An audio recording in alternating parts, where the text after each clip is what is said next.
Hi, my name is Kaylin Carlson, and I'm with Choose Grace International. Welcome. You know, there are times in our life when we can't seem to turn off or run away from our negative thoughts. We can't seem to escape them. It can be interesting, though, to learn how our minds are at work and that are actually trying to help us sort out our feelings and emotions. It's really quite fascinating. Today we're going to be talking about how our conscience functions and why it is that our conscience doesn't just shut up when we want it to. So Webster defines conscience as the sense of consciousness of right and wrong. In other words, our inner sense of our right and our wrong according to our standards. I'm going to read you a story of a woman we'll call Debbie that I have permission to share. You know, it's hard sometimes to hear sad stories, but to hear them can be like a healing balm for many.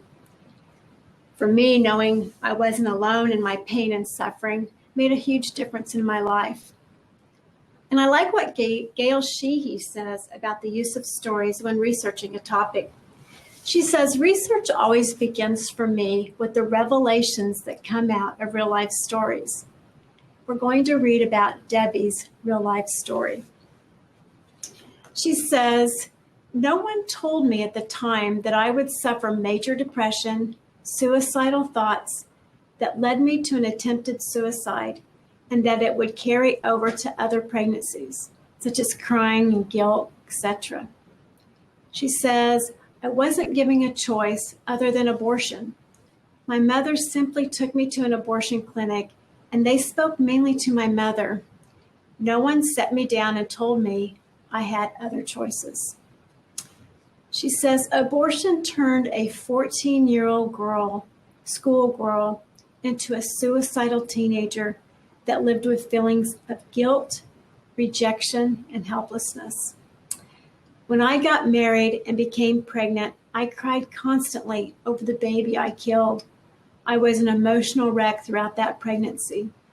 Every day that I was pregnant, I kept thinking of the baby I aborted. How old would it be? Was it a boy or a girl? The abortion had affected me negatively and came out or manifested itself as lots of bad decisions throughout my teenage years. My mother lives with the guilt overtaking me to have an abortion. She hasn't forgiven herself. And to this day, my real father, when he found out, hasn't spoken to me since. And she says, abortion destroyed my life when I was 14 years old. Abortion leaves more emotional scars than physical.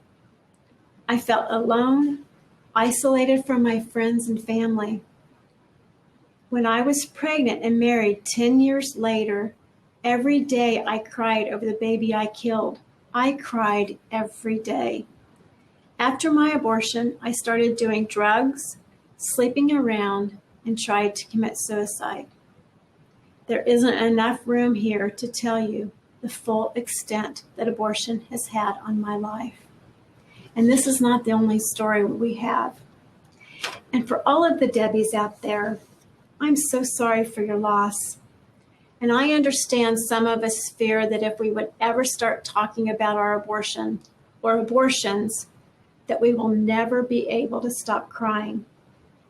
But friend, if you step away from the emotional turmoil and see how our conscience functions, it can begin to help us understand ourselves better and start to mend the internal misery often felt after abortion. Our conscience functions in three ways. First, our obligatory function urges us to do that which we regard as right and restrains us from doing that which we regard as wrong.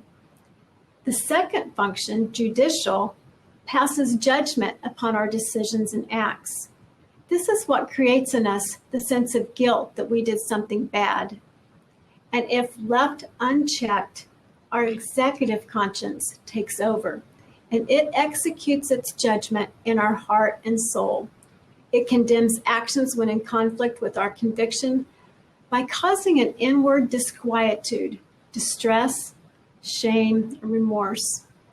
Abortion is complicated. Just know that if you're struggling, you are not alone, and your conscience may be at work to help you and not harm you. If you ever feel like Debbie and want to commit suicide, don't do it. That is not your conscience you're listening to. Trust me, I know. There's a Bible verse that says, "Create in me a clean heart, O God, and renew a right spirit within me," that we will talk about next week. And that comes from Psalm 51:10. So friend, if you're already planning your suicide, would you please do me a favor and call 911? You're not understanding your value and your worth as a person. Whatever it is can be worked out. You know, God's grace covers all. I learned that. Another option is for you to call the National Suicide Hotline at 1-800-273-8255. And lastly, there is an international helpline number specifically dedicated for those who have been wounded in some way by abortion. That number is 1-866-482-LIFE and is available 24 hours a day, 7 days a week, provided by Concepts of Truth International. Thank you so much for joining us. It's been a blessing talking with you. See you next week.